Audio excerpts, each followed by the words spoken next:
mean, she hasn't announced, oh, yeah, I think she's probably still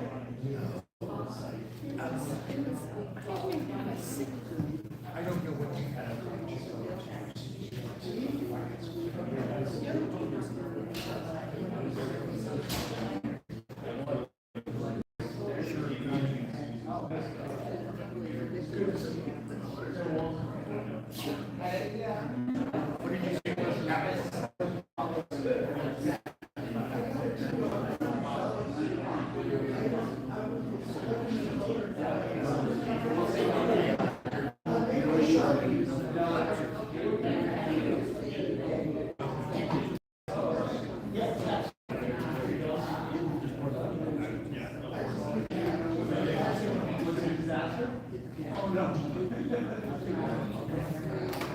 March board meeting at 6 o'clock.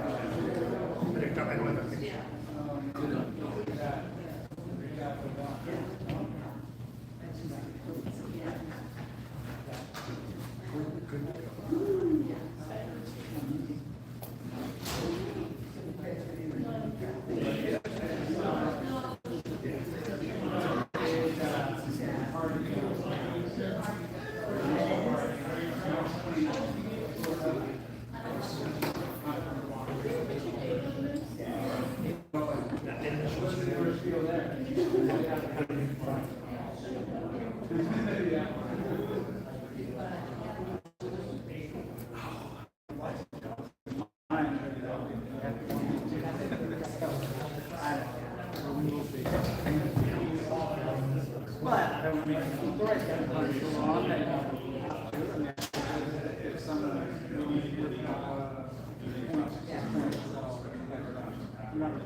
Perfect job comes out.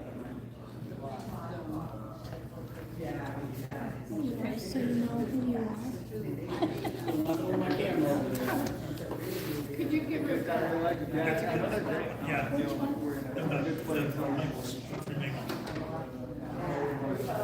There's a free business. It's really nice. And she showed me what it looks like. They were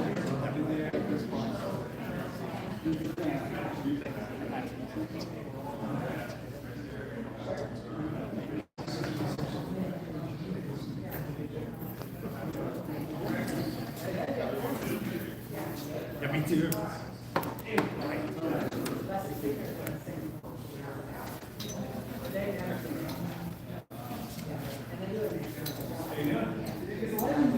What's that?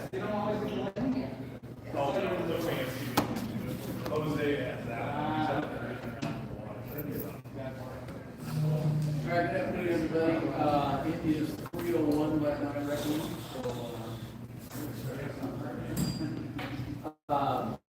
My name is Jeff Lang. I'm the president of the Ludlow Village Council. I'd like to welcome you to our monthly board meeting. Agendas are on the back table. We're so Collins asked me to remind everybody except the chief to silence your cell phones. You have done so already. And online, but back to reviews. We do stream these live, I guess. Worried about that? This would be the time to or What would you say? It's on camera. So we're going to start out with Jameson Hahn today as our stakeholder updates kickoff speaker from Jefferson County TV. Thank you, sir. She got a little I'll be covering this one so we can kind of sweat out and wander around. And I know it's abstract, but I'll get to what you're seeing here in just a second.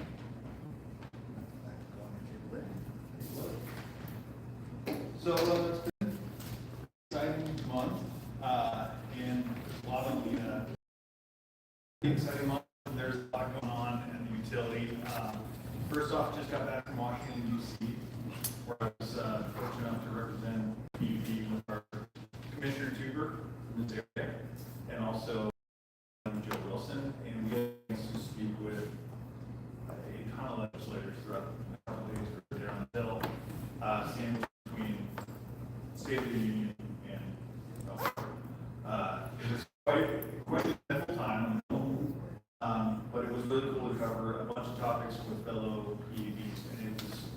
interesting because when you think about our utility, we are a very small utility, end of the line. But the fact that we get to be in the room with senators, we can really weigh in on the policies that impact every one of us. It was a good feeling to see it firsthand. So just know that we are there representing you guys, doing our best to make sure we can keep it affordable. We can bring in money for things like fish bypasses, even and like relocations for utilities here. So it was a great time actually overall. Now, we brought up fiber broadband, and I always kind of had this underpinning of let's just go over the hill and around and not hit Ludlow. But I got some news for you guys because BEAD funding, which is something that the third time around we finally were able to get approved for. BEAD funding to the tune of $6.4 million is coming. So we have been approved for it. We're in the final 6 states to be approved. We are good to go. So BEAD is Broadband Equity Access and Deployment. The government loves acronyms. And BEAD funding is the way that we are able to fill in the gaps for the underserved and unserved folks in the area. So the maps that I handed around here are just our kind of rough now ballpark, and I have them around the room too, of the areas in Ludlow, North Bay and South Bay, that 167 folks have qualified for BEAD access. So that means building fiber to the home, no threshold like we have in other grant funding, to the address. If you look at this, it's very specific. And that's going to be in countywide 912 homes, and in this region, Port Ludlow proper, 167 homes. Really sorry if it's right around your property. The guidelines for these things, as I said, third time around, it is very specific on what you can do and what they're willing to release. So, yeah. I'm just wondering if serving specific homes with fiber gives you the infrastructure to expand service to other areas around. That is Jumping ahead. a question, because the reason we're able to do the homes that you can see on these printouts is fiber is going to be existing nearby, so fiber itself. And we are building our network to actually be able to handle everyone technically. The goal here is to get those folks who have no opportunity and know that our network will be robust enough.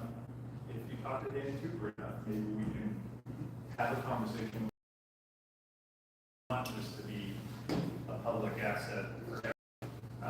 We just have to build a case for need. So, yeah, that's a big win. That's 65, like total between all the grants that Will O'Donnell, my director, has for us, $65 million for the county. That's in direct grant funding. Then you're talking about the crews on site working around, you see them all over the county. That's additional revenue, additional money that's going to the county, the food, hotels. It's a big win for us.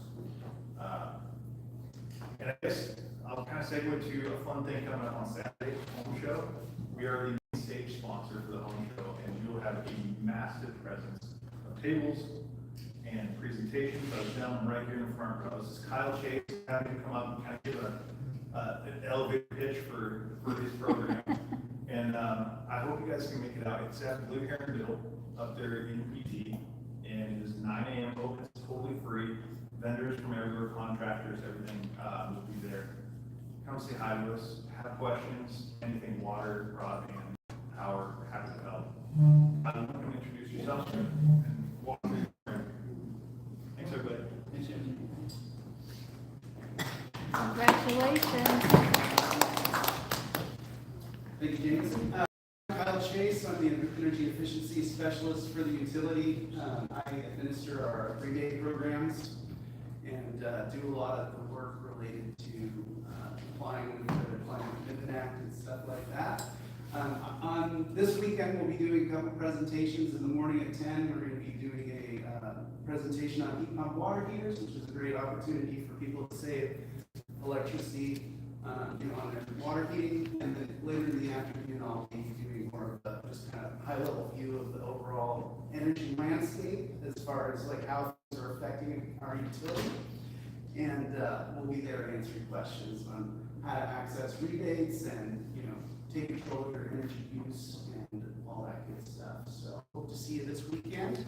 if you need any help with just understanding like what improvements you might be able to make to your home to save energy, you're always welcome to reach out to me. I'm here to be a resource for all of you. Thank you.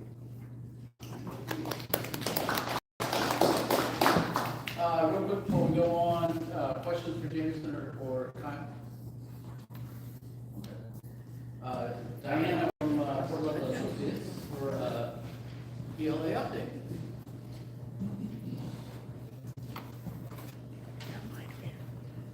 Good afternoon, everyone. Lots going on. Hopefully you're all getting our newsletter, so you're seeing all the different things happening. Or at least looking at our events, or looking at the great new calendar on the Ludlow Village Council website, which also has those events. We have a landing page on our website for FIFA. It's kind of a little unknown. Seattle is saying they're going to have 5 Super Bowls in one day, is the equivalent of a FIFA game. So we're trying to figure out what does that mean to us. The Director of Commerce for the state of Washington said he thought that every location within 200 miles of Seattle would be packed. So we're not quite sure what's happening. It's coming. But for the community, we're going to be a non-commercial viewing. So you can come to the end, you can watch the game, no cost whatsoever. Just enjoy and hopefully have people around and you can go on screen for the teams that you like. And if you wanted food, it is available, but certainly not required. Save of the Stage is Restaurant Week, and the leaders putting this together. We are also part of that. That's happening in the next, I think it's next week. We have lots of different specials going on. Probably one of the ones that I think is the least talked about is wine tasting at the inn on second Tuesday of every month, $10 if you get online, $15 at the door. And then we're doing a couple of markets. So if you're looking for, you want to go to retail, a lot of times people say, what's retail in Fort Ludlow? And I don't think they realize that a lot of the golf course, the inn, the marina, they all have retail. So you can go find gifts, you can go find, if you need something last minute. But we have a group that comes twice a year with us. They are out of Vancouver, Canada. People come from all over the world to go to their knitting classes. And they actually make wool, dye wool, they do all kinds of great things. And next week, if you're in the inn and you look around, they do something. Us, like maybe on the chandelier, there'll be a knob or something, that could be a little duck sitting out there. And it's all knitted, they're extremely talented. So this Saturday night, from 7 to 8:30, they'll get through their normal classes, their dinner, 7 to 8:30, they're going to have a market at the inn, and you can come and you can look at their knitting, their yarn. They're going to have some fabric things for sale, and some soaps. And then the second market that's going to occur is going to be the following Saturday, the 14th. And the inn is going to gather golf and marina in the inn, and they're going to have a retail market. And that is all day on the 14th and 15th, so able to go in there. Things we're doing, we're working with the artists in the community. So we're having something called the Open Studio. And what this is you can come down and bring your own crafts, or you can come down and watch someone doing their craft, and they're going to bring extra supplies. So if you say, gosh, I really like what they're doing, I want to try that, you can buy some supplies off of them, and you can sit there and do artwork with them. So that's going to be ongoing. Again, if we check the calendars, you'll see those out there. And those are the majority of events. A couple other things happening. We are working on Falls Terrace land plan still. Hope to be in permit maybe end of March. And I don't have a final land plan yet. We've been working on trails. We actually have 2 access. Would bring people to the Ludlow Falls. which of course is one of our major trails that we all love. And so we discussed that with Larry, and we'll bring that plan forward and we can all take a look at it. But I think it's a pretty good plan on how to get that interpretive garden in there and those other pieces. So, and then on Olympic water and sewer, we are still working on the general sewer plan, and we're working on, that has to be completed before we move forward with wastewater treatment plant improvement. But we're working on all those things, and it'll take, the general sewer plan, we think takes 2 months. So that'll be the end of 26. We're pushing very hard to stay on schedule and supply all the data requests, which is a lot of work. We just sent our first one in, which we were ahead of schedule, and that's what we're trying to do. We're trying to be very diligent. And beyond that, any questions? I actually got an email the other day for Ludlow Connect in August. It's like a reading version of what we did last year. Yeah, that was really cool. Cool event. Yeah, it is a really cool event, and Ludlow sorry. Village Council puts that on, and it's a must attend. It might be good to have a good. We know it. Yeah, that's awesome. Any other? I'm wondering, if on the, housing, activities, if there are grant requests that are part of that would be in terms of the planning and what you project in that area. Yeah, so, and we're really pushing hard because nitrogen is going to be another, I was gonna say, so, high level answer. Olympic water, on the water side, because we're regulated by UTC, Department of Health has the drinking water state revolving loan fund, and we can go in for that. We still have to pay it 100%, it's not a grant, but at least the interest rate is much lower. So we did that with the filtration project back in 2018, I think it was, and we were able to get 1% interest, which is phenomenal. On the sewer side, there is no grant or low interest loans. Which we're actually pushing back on because Department of Ecology is going to be requiring wastewater treatment plants that go out into a body of water to reduce their nitrogen. And that's going to be expensive. And so we're like, hey, you're telling us this is a requirement, but we have no access to either low interest funds or grants. So, I think there's more of that coming. And at some point we'll probably ask the community if they can, grant support letters for that, so we can get them to start talking about opening that door. It seems to me that maybe the utilities commission ought to be involved in something like that. And we had a pre-meeting, and I think that is absolutely going to happen in the future. Anything else?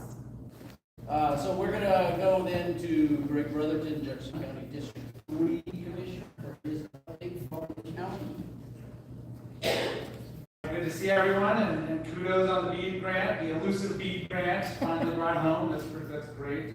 Great to see it coming over here. And also want to give the PLBC some kudos for the great town hall you guys hosted regarding the cell tower. I know I wasn't able to join you last month, and we had sent unsuspecting new director of DCD into the lion's den here in PLBC. I think it went well, and I hope that people have more questions on that project. I'm happy to down and take it to DCD or answer them as I can. Regarding, let's see what else is going on. Transfer station. The county has selected a location that we plan to build a new transfer station replacing the aging Jacob Miller transfer station. It's out on Beaver Valley, right near the roundabout, across from the Gateway, soon to be Gateway Transit Center. That's a long-term project, 5-10 years to get going, but pretty immediately we're going to change the service levels on recycling at the end of the month. We've discussed it, and they can take questions, of course, but All recycling, the free recycling bins, including the one below, are going to be removed, and recycling will move behind the scales, both as a way of encouraging curbside service, though even curbside service does not have any glass recycling, so we continue to look for solutions. Glass recycling will be available with the other recycling behind the transfer station or the Quilcene transfer station, drop space. So that's, we're just starting the conversation about the transfer station, but the decision, I was part of the task force that spent 2 years working on this issue, and we have to do a replacement. It really doesn't work to replace it in place. And if you look into the carbon footprint of both the garbage that leaves our county and goes over to Pierce County to get trucked to eastern Washington, where it goes into the landfill, and also the fact that one garbage truck has basically replaces 700 to 1,000 visits to the transfer station. So it's just much more efficient. And, Grace Harbor has kind of been the bellwether for us a little bit, and I know from my own experience when my parents had to sell their house in Ocean Shores, they made it deliberately inconvenient, and we're not going that far, but if you're in Ocean Shores and you don't get the curbside service, you have to go to Montesano to the single transfer station they have. So it actually, I think it will end up being a benefit to folks in Port Ludlow, but I moved to curbside service myself, and I do encourage it for a lower carbon footprint on an individual basis as well as looking to the community. The legislative session is just about over. There's a few things we're looking for, including landlord flexibility. That's kind of the last big bill that I've been tracking, that our Rep. Birnbaum is written and forward, and it still seems to have legs. The Mason Street, the Habitats project up in Port Hadlock got some money from the legislature. Our ask for the Port Hadlock sewer to expand the service and make more. So it goes, it's a year, and it already hurts having Rep. Theringer not there, running, capital budget. And then big event coming up on March 28th, actually March 27th is for kids, 28th is for the general community, the main day, and then 29th up at Fort Gordon is the Connectivity Summit. This is part of our strategic plan outreach, and it involves hundreds of nonprofits and public agencies that are going to be doing less cabling, but more just kind of there visiting, as well as a lot of conferences and talks. The basic thrust of the county's presentation is going to be about community services. We recently had a community RFP for the Quilcene, Brennan, and Tri-Area Community Centers.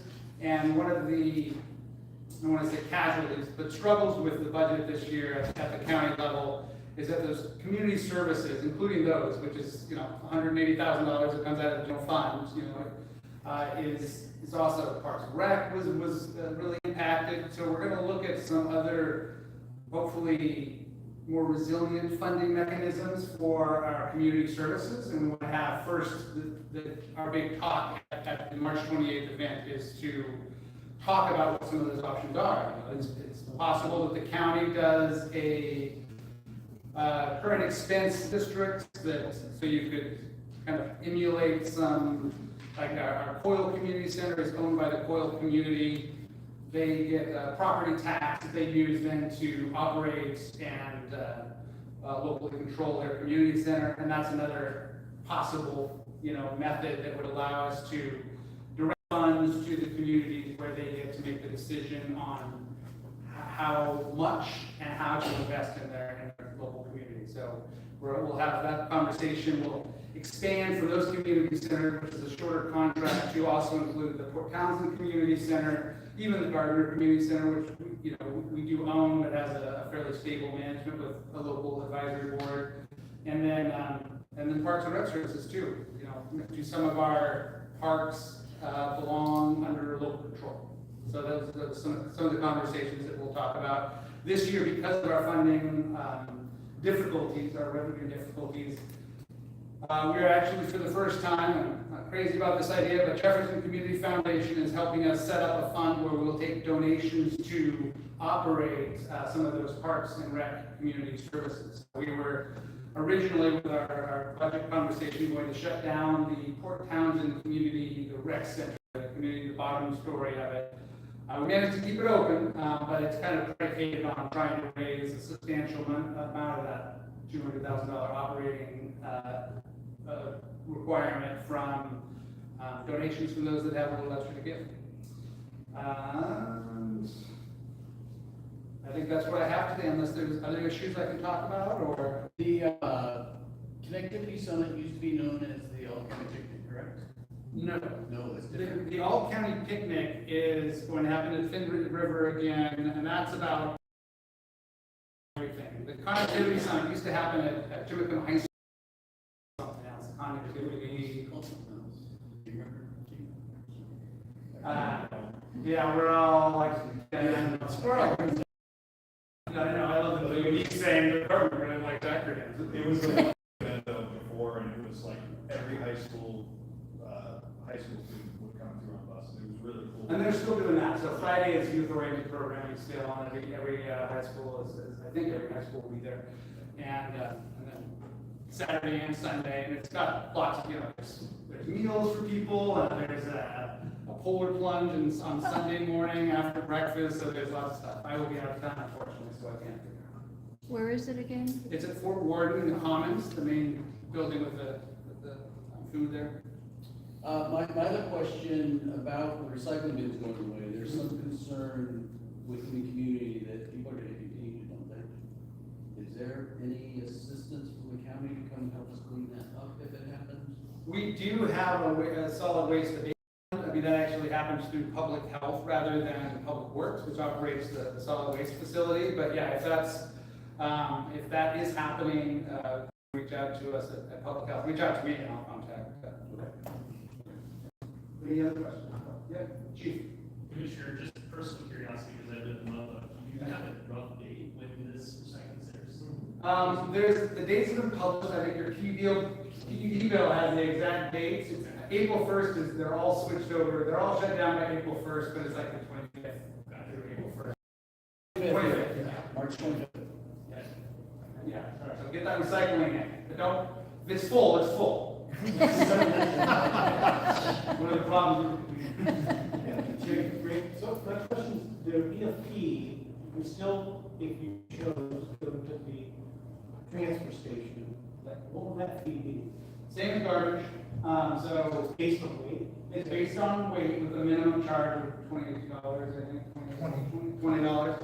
And then I think they'll just probably put a gate up and have you drive through, is it garbage waste or garbage recycling, and then just kind of drive around and look at the scales and get recycling. Any other questions today? All right, thank you very much.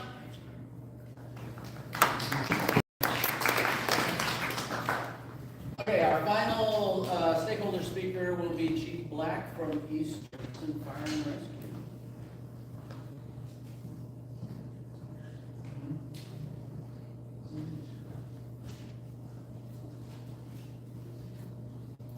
Thank you for the invitation, and I have to say I'm jealous. The public attendance here is more than I think I've ever had at our fire board meetings since I've been here. We need some controversy. We need some controversy. Thank you. I'm trying to see if I can conjure some.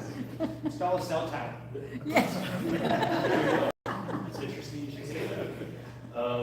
So a couple things. Our fire board is 5 members. So if you're not aware, we just had nominations and appointments for the chair, vice chair. So the chair continues to be Deborah Stinson, who lives in Port Townsend, represents the Port Townsend district. And the vice chair is Port Ludlow's own Jeannie Price, who's our newest board member. So if you run into any of them, tell them congratulations or condolences. But we're really happy that that's all behind us. Speaking of what's behind us, we're really happy about the result of the election. I just wanted to extend thank you for everybody's support. It was a resounding validation of the priorities of the community, which is on emergency services. Over 80% of our revenue comes from those two levies. The remaining sources of revenue are some grants, very important grants and partnerships with our county partners and federal grants. So a significant impact to preserving the amazing service that we provide and the additional services you don't normally get in a rural environment, such as CARES, free smoke detector installations, wildfire abatement programs. All of those things come from our funds. We don't get grant money for much or any of it. So it's pretty unusual to have that in a rural environment. Normally those are in cities. We don't access sales tax. We can't, even if we wanted to. So current events, we just filled the one firefighter vacancy we had due to retirement, which is really exciting. Starts in a few days, but he's a Paulsboro resident. Came through our internship program. If you don't know, we're one of the few fire departments that still has a vocational training program for youths.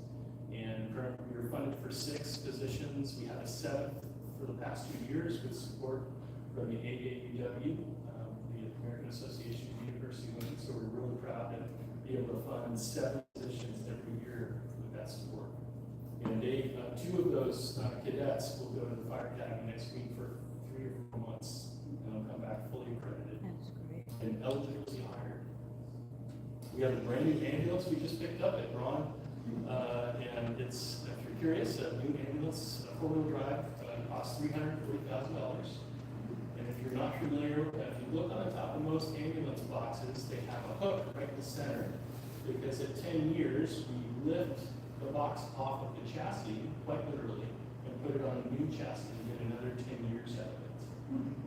So it's cheaper to do a re-chassis by about 1/3 and get another 10 years out of it than it is to build a new one from scratch. So that's how that works.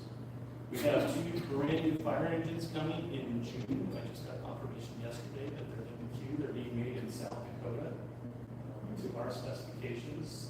We're going to put together a community event, I guess you could say, to try to come to all portions of the fire district to have the community what their tax money goes to.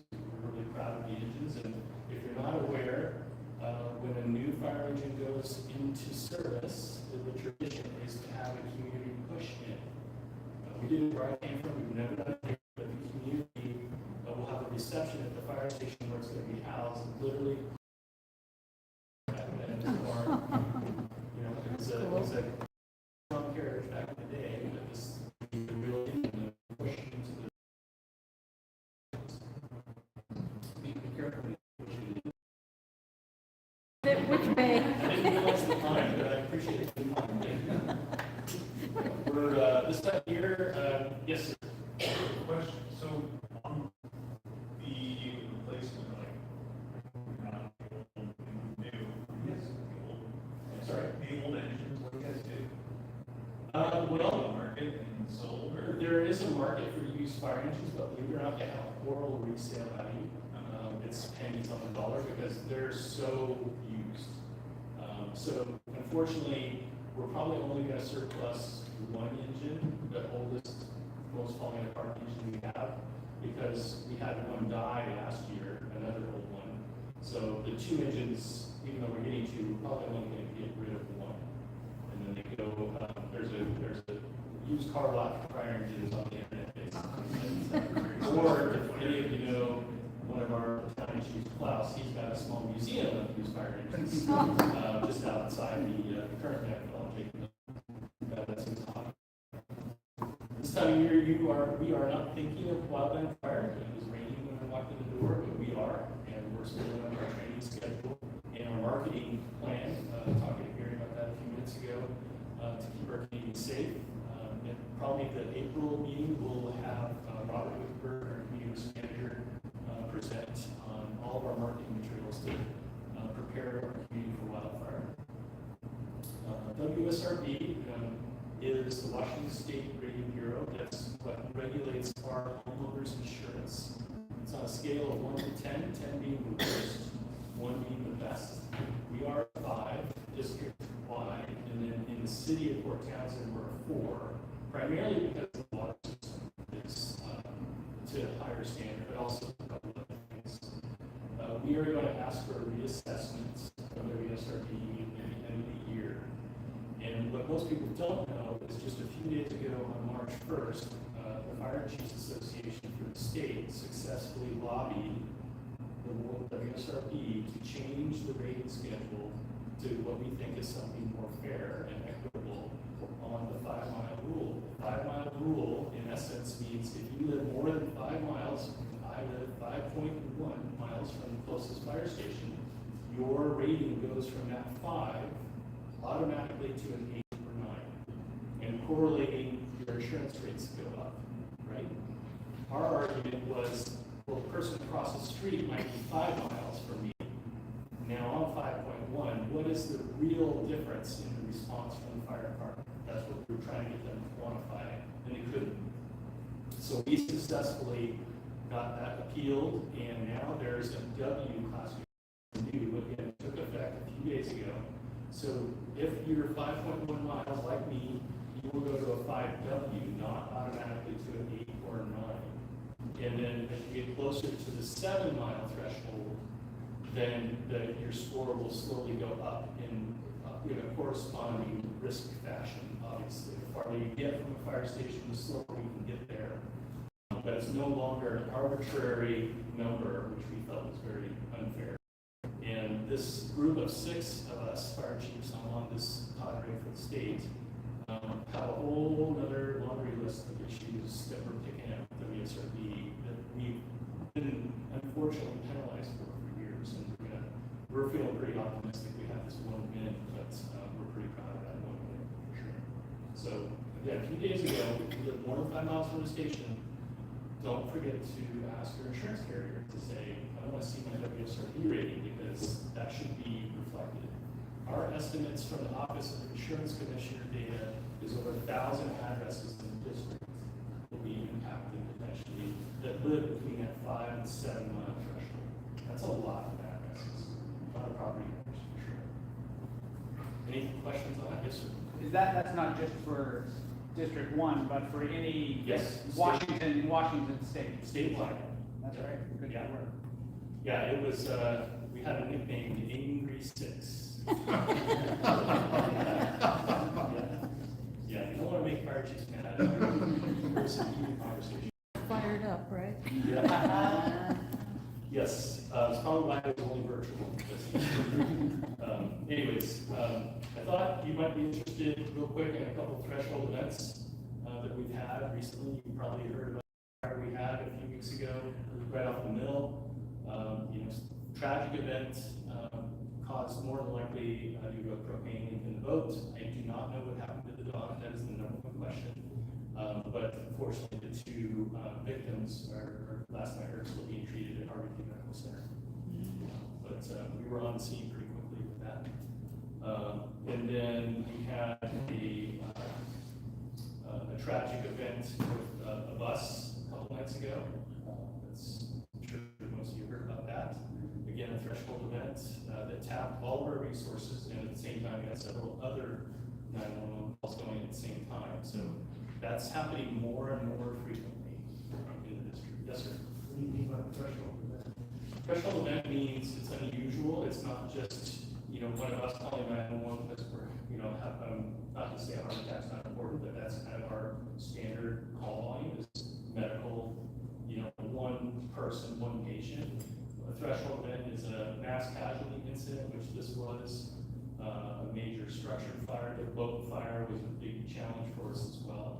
So that's kind of criteria for threshold events for us. Yeah, the special response more than normal, anyways.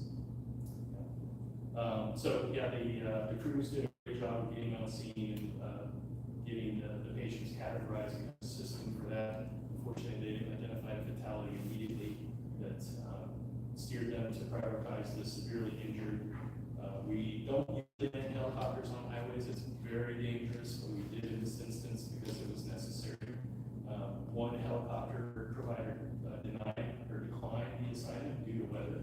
The other one was in different weather pattern because so we were able to get the alternate, luckily, in a timely fashion. And then the most recent interesting call, I won't say it's a threshold event, but last night our crews were dispatched to a severe neck laceration. And when we got there, you may not have been this yet, Commissioner, one of the deputies was providing life-saving care, stopping bleed on this person. And so when we got there, we had a vital patient, took advanced care appropriately, and then ended up finding the patient out. But we're going to acknowledge that deputy for his actions. He did a great job. Our guy. Oh, sorry. Yeah, I was on the phone with the sheriff this morning about it. But, yeah, I think that kind of paints the synergy between law enforcement and emergency services. Law enforcement serves a role too. A lot of you may not know, but most of the deputies and police officers have some sort of first aid kit in their cars or their SUVs. And some of them even have AEDs. And a lot of times they're already out mobile when the 911 call drops, so they'll meet us there quite frequently. So that's a partnership we're really proud of. Any questions? Last month, Andy was here and he said the exact same thing in reference to the partnership. In reference to the pond incident on the golf course, that he had gotten there first, and was one of the ones who watered up. Yeah, for those of you that aren't familiar with that incident, we acknowledge the deputy there as well. But a woman fell into one of the ponds, was reaching for something that she saw floating and lost her balance and then got stuck in the mud. And then there was a language barrier. I don't know how her phone didn't get wet. Maybe she heard me this. I don't know. It was getting dark and we couldn't find her for a little.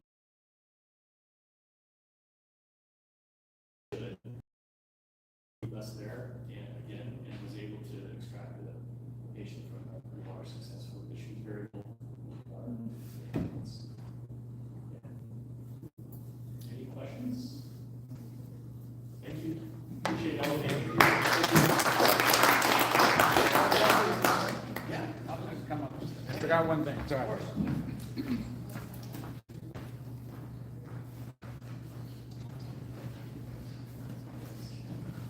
I had a little good news to share too, and I'll just, as part of the PRTPO, I think I mentioned before that during we have made a request to the Coast Guard to change the Hood Canal Bridge standard operating procedure so that pleasure craft have to go at a regular time. We were expecting it to go on the National Register for comments, but we just heard back from the Coast Guard yesterday that because it's temporary, they've not put it on the National Register, and they have approved it. So I'll send out the regular schedule for that 6 weeks from the middle of June through July.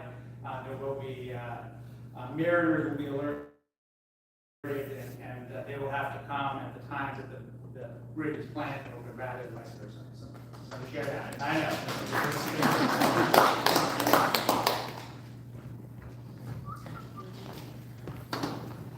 Okay, we will move on to HOA updates at this point and start with Joan for LMC. Thank you.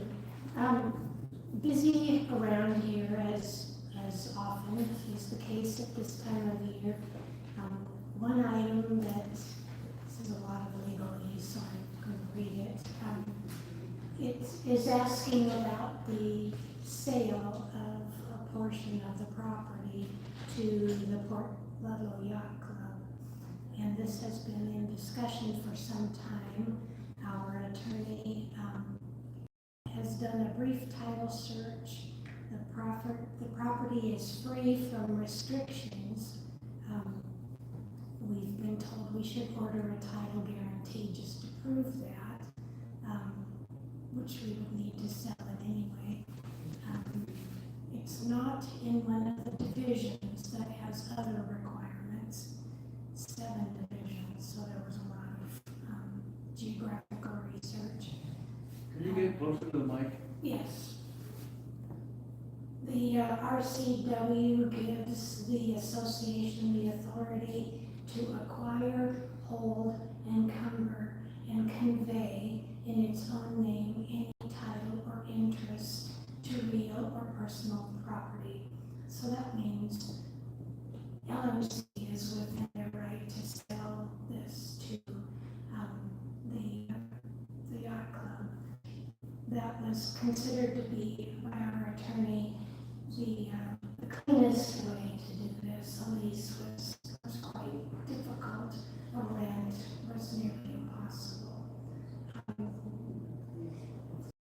Recommended that we do a board resolution. We've not done that yet, reciting the status of the property and part is ongoing, but it appears that several of the hurdles to sell that portion of what is now part of the parking lot to the Ludlow Yacht Club is underway. And that's the biggest news I have, besides 2 months till the outdoor pool opens. Thank you, John. Any questions, comments, concerns? All right, we will pass it off then to Carolyn O'Keefe, President of SPCA. Thank you, Jeff. So, we've been busy as well at SPCA. So if you come to our club, you'll notice that now instead of gaping holes, we have new sidewalk. So we've been doing some of our reserve component repairs. So we had some, of course, not just all together, they had to be separated by portions of the sidewalk that were fine. But we've been doing concrete repair so that we are a safer place when we come into the club. So that's been big. We had thought we'd have new lockers for the locker room, but we have a little snag because we are reviewing the materials of the lockers to make sure that they will actually be a viable thing to have in a locker room that's 80% humid because of all the showers. So we're a little bit behind there. We've done some preventative measures for our electrical. I think I reported that earlier, but our plumbing was a big one. We had swim plumbing come out. Our building is 40-something years old or so. You know, who knows what's going on in that numbing down in the bowels of the building. So we had swim plumbing do a scope and figure out if we had any issues, especially with trees, the roots, and everything like that. So we're very pleased that we have no issues, so there were no needs for any, no measures that we needed to take for any kind of repairs that way. Our next review that we're doing is trying to determine how our water pipes are doing because they are also aging. What do we need to do to so that we don't have to replace them all? What can we do? There's some kind of lining that we can put through. But we are doing a test to see what state of being they are in. So we're doing a lot of maintenance, preventative maintenance work. We have long-range planning committee that has just gotten going, and that's it's actually a great committee. They're looking at what to do, considering to try to sustain a budget, balanced budget, without always having to increase dues and make the burden on the membership. So what revenue can we bring in without losing our 1120H status with IRS? So we're looking at revenue, we're looking at what might we want to cut, just so that we can say that we're preparing for the future for any types of budget needs. Positive. One thing is there's pancake feed tomorrow, so pancake breakfast, I think it's for the trails. So that is always a fun event. We get quite a crew coming out. Last month it was for the animal rescues, Center Valley, and we had a great crowd for that as well. So those of you who aren't SBCA, grab an SBCA person, have breakfast with us. It's quite entertaining. We have great volunteers who sling pancakes and everything. So anyway, that's us. Thank you, Carolyn. Questions for Carolyn? Anybody want to come to pancake breakfast? I know the guy who sits at the desk and checks people in, so you can be my guest. Carrie and I will be there. I already signed you. Okay. Okay, getting on to the boring part of the board business. Or board meeting, board business. on the agenda is approving the February 5th board meeting minutes with one eagle-eyed guidable one typo. I left an L out of Alan Kiesler's name, so I will fix that. But beyond that, I would, any other comments about the minutes from last month? Then we could entertain a motion to accept them as submitted. So moved. So moved by Gary, Second? seconded by We need a second. Joe, Yeah. second.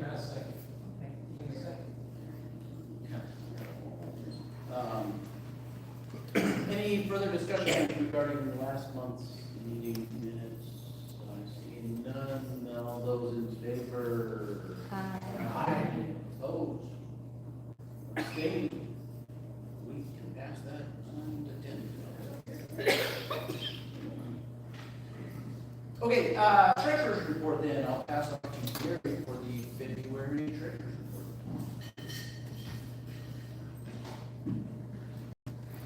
Hey, so, I'm just gonna preface this whole thing by saying, I had my eyes dilated this morning, and, it's really small print, so I'm gonna do my best to slightly give you the real facts. There is a financial spreadsheet there for February on the desk. We started the month out with, about 16,654 in cash on hand. We had, very nicely, community support donations in the amount of $2,039.73. The total expenses for the month of February came in at $739.33. Those break down to $233.42 for event expenses, and operational expenses come in at $46.11. Just to note, we are not in the height of event season yet, so you should see those event expenses sort of go up. We did pass a budget. We're watching those expenses very, very carefully. We're going to try and stick to our budget we have. We ended the month with $17,954.63. And again, there are copies on the back. You can always get this. You can contact me at treasurer at Ludlow Village Council.org, and we will provide these to you. Also, I want to give you a report on the Finance Committee. We met yesterday. We nailed down what we hope a very nice, fun way to raise funds for the PLVC, and we're doing the PLVC 2026 raffle. We will launch those raffle sales in May. They may be available before that. Prizes will be given away through the entire season, 1 a month. In the beginning, raffle ticket holders will not need to be present to win. There is an exception. We're doing 2 grand prizes at the annual meeting, and you must be present to win at the annual meeting for those grand prizes. So it's all going to be explained in the raffle rules. This has been a fun experience learning how to do it according to Washington. They have some rules they really want you to stick by. Any questions for me? Thank you, Gary.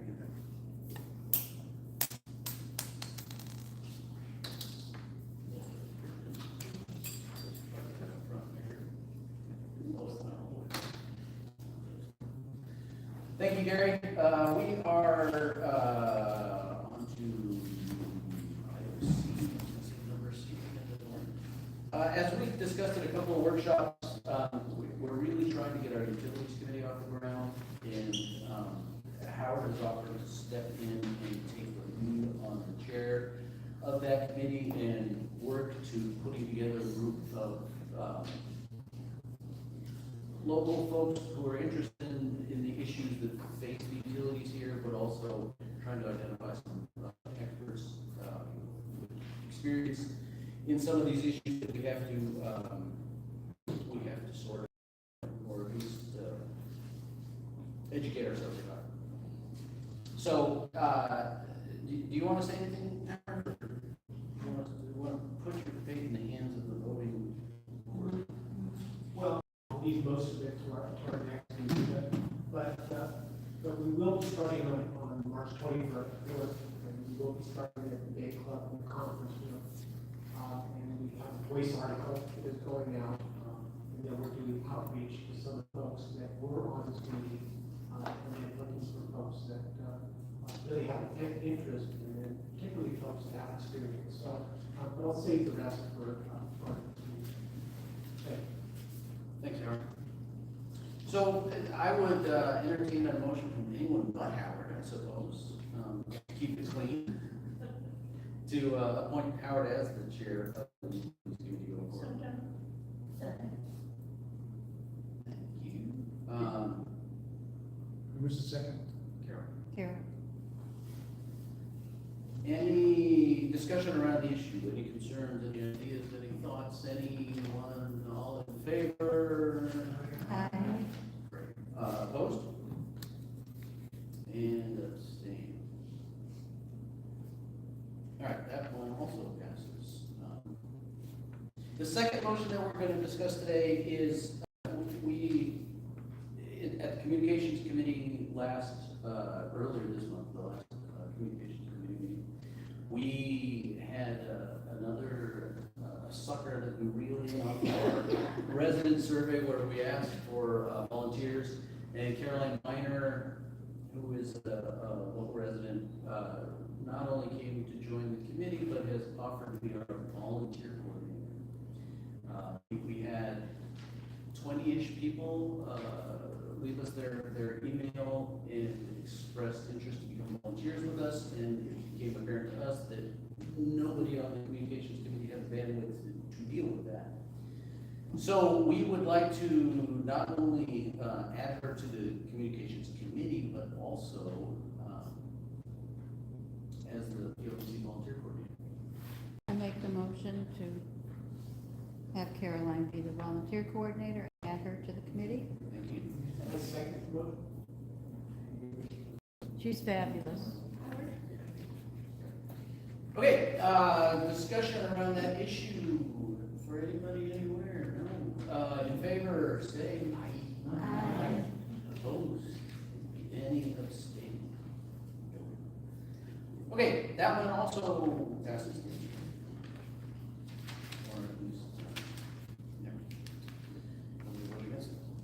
Committee reports. We are going to start with the Port Ludlow Connect Group, formerly known as the Community Opportunity Fair, that will be coming up in August of this year on the 28th.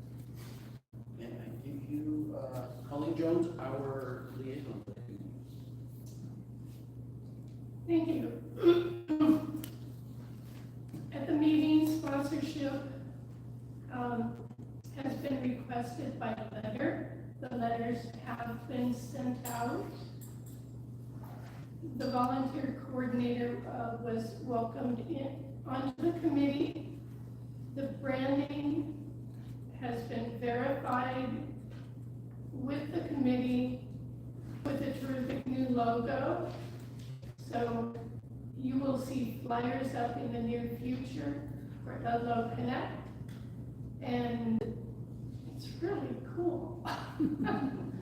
The committee members' commitment to this event is absolutely exemplary. Thank you. Are you guys still looking for volunteers as the event gets closer, or do you guys have a handle on that at this point? That's up to the volunteer. And for reference, the Port Ludlow Connection Group has their own volunteer coordinators, not the same Carolyn Miner as the council's coordinator. Lois, would you like to give us a update on the second Yes. yard sale? Good evening, everyone. Thank you for being here and participating. We are in our planning stage, very busy with the upcoming outdoor community garage sales / spring fair. It's Memorial Weekend, Saturday, May 23rd from 10 to 2. The Fireside Inn is going to be providing food and coffee and tea for sale. We have our wonderful bake sale with homemade goods, which is always a huge hit. The string-alongs are going to perform. Registration is now open. We have paper registration for old school people. And that's at the beach club here. You'll see envelopes out there with paper registration forms. The fee for vendors and participants to sell their wares is $10, and for nonprofits, there's no fee. Jeff will be putting together e-blasts and continue with online registration, and flyers will be distributed. So come out and sell your wares or participate. It's going to be a fun day. Any questions? Thanks, Lois. Yeah, that event also is going along quite smartly. Quick update from Communications Committee. I still have not yet chiseled out time to take the resident survey results and put them in a readable format, but I will commit to doing that before our next workshop, so we have something to look at and talk about.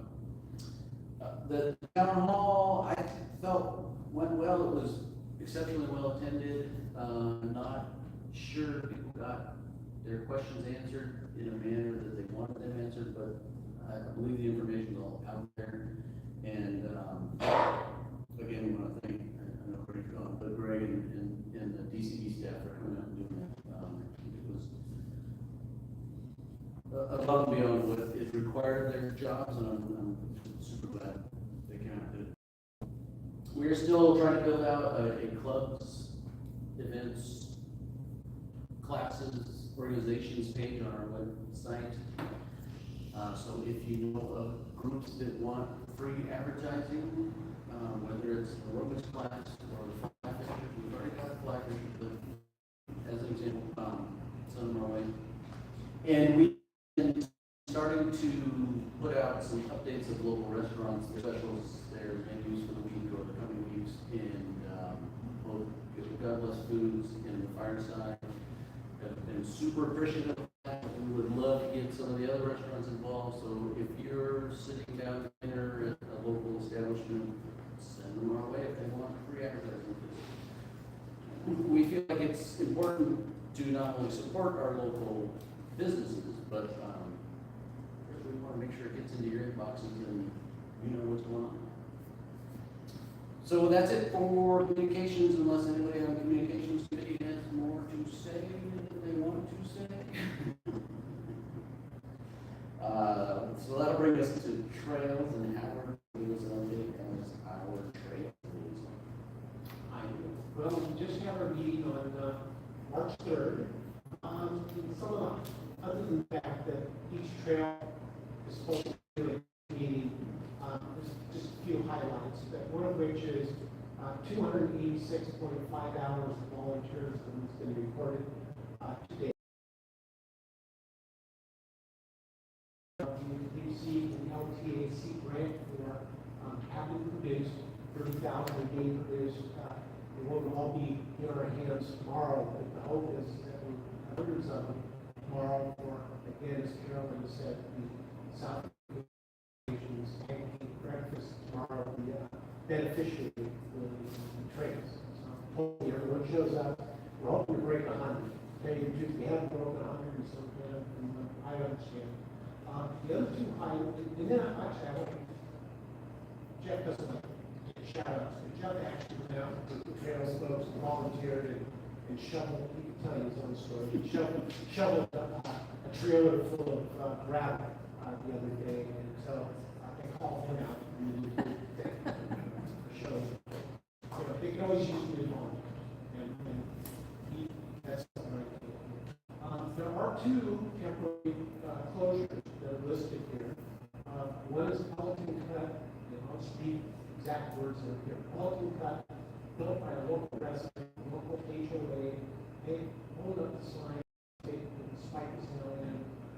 This is up in the OT2 area. And then there's a second trail that is temporarily closed, the Springwood Trail segment from Mount Wilder, now identified as a short vector. It's still signed, it's temporarily closed. OT2 HOA. So I don't have anything more than that. That's what the written word was. So other than that, enjoy our trails, and the season's coming, and they are hard at work trying anywhere where it's muddy, anywhere where there's water, they're out there trying to make it more passable. Thank you. Thanks, Howard. Questions for trails? No? Yeah, those guys really do, work really hard at, in Larry building the 6 mile trails. Wow, Instead of, great. of main trails, that doesn't count the connectors and crossovers and that kind of stuff. The final, committee report will be for emergency, our emergency committee, which I am the liaison for. Jason passed on one piece to me that's on my phone that's being used to record the event. And I think it had something to do about block captain training for the coming month, so if you are a block captain or want to be a block captain, reach out to our emergency. They could also always use more volunteers in that program. Our block captain program is hard to manage just because of the geographic, the way the streets are laid out. And they originally identified block captains for much bigger areas than can really effectively be managed by a single individual. And so they're going to rejigger the map a little bit, but always looking for more block captains, always looking for more radio operators. That's the training tactic. Radio operators, not block captains. Radio operators. Anyway, Jason Wright is our chair, and he would happily answer questions if anybody has them. The other piece of information from them is they're consolidating the number of communication centers for Port Ludlow. They have 4 set up, one in each of the 2 clubs, the church and Port Ludlow brokers. They're going to do away with the 2 at the clubs, just because it's harder to get after hours access to their equipment, and they're going to, for the most part, consolidate everything up at the Port Ludlow Community Church, the one on Oak Bay Road. They're finalizing an MOU with the church about storing radio equipment, emergency supplies, because the church has the best location from a communication perspective, but it's also high enough above the tide line that it will stay dry in the event of a large tsunami. I think that's it. Because you got people who want to do MOU is a memorandum of understanding, so it's an agreement between the 2 groups of each group, and who's going to be in charge of it, who's going to want this or who's going to want that, or what equipment are we going to have, what are we going to do, that kind of stuff. So we will move on to audience comments. If there are, I see a hand over there. Can I ask a question Yes. about the emergency? Yes. So will the SPCA of each club find out, LFC and SPCA find out when there would not be a communication center? Like, so we wouldn't be housing all the equipment anymore. I'm thinking about the closet Yeah. full of equipment. Yes. That is, yes. That is the location. The answer is I don't know. I got the impression they've already had that conversation with me down there, so maybe not. Well, might have had one. And then second question, if villages, which we have in SBCA, if they have communicated previously of their block captains, should they do it again?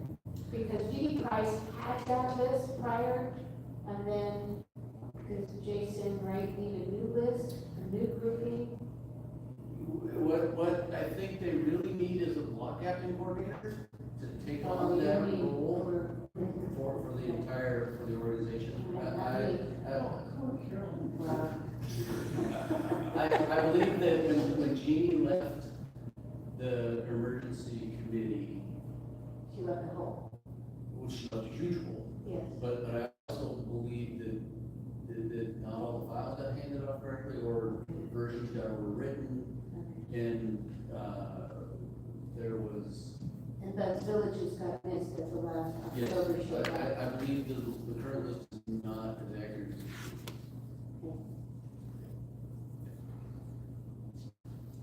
So on to from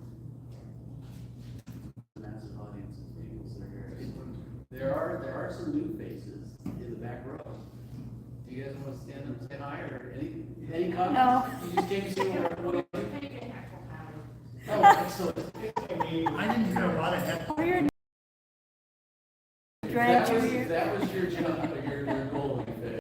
I haven't seen it. We have a motion to heckle Howard. Rob, you got any questions, comments, concerns? It's more of a comment. Yeah. Tonight at the sand trap, apparently, there's a band playing. Yeah. We just are, one of our residents, Rob and Cynthia. Oh, Village. wow. If you've not heard them play, they're fantastic. That's great. So. You know what time it is? 5:30 to 7:30.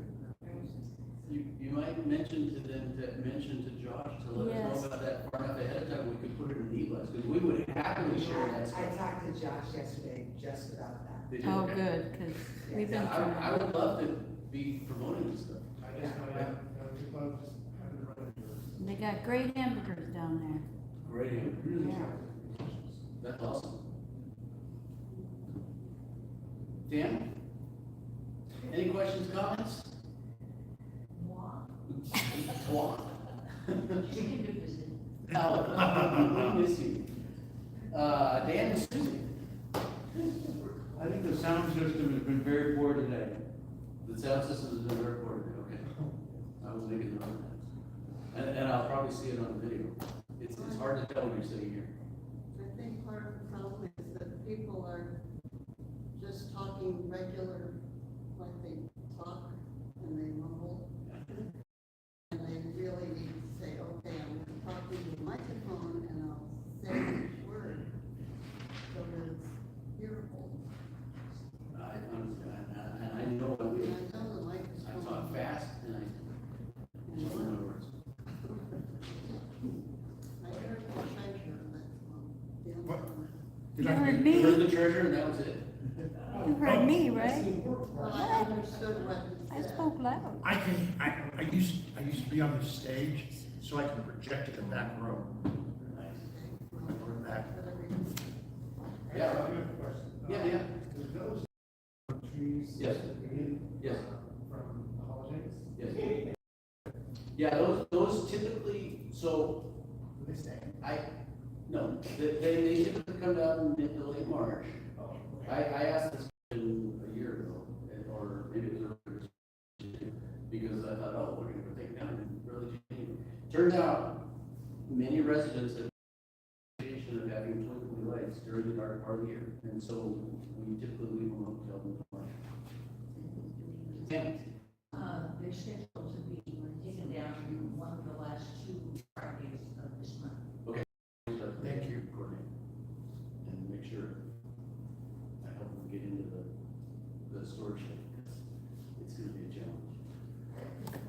Gee, questions, comments, concerns? I organize a decorating and cleaning for community centers, and I'm still getting complaints about having taken our lights down. That you did or did not? I'm still getting complaints about taking the lights down. People like the lights. They do. At least until they like say these case. People like lights. I wanna chat with you before you go. Any other concerns, comments, questions, thoughts, ideas? It's Joan's turn. Oh, I move to adjourn. Wake up, Jim. I second.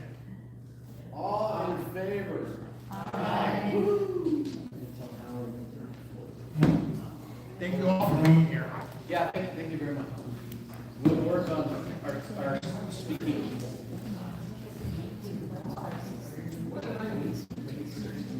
David? Turn this on.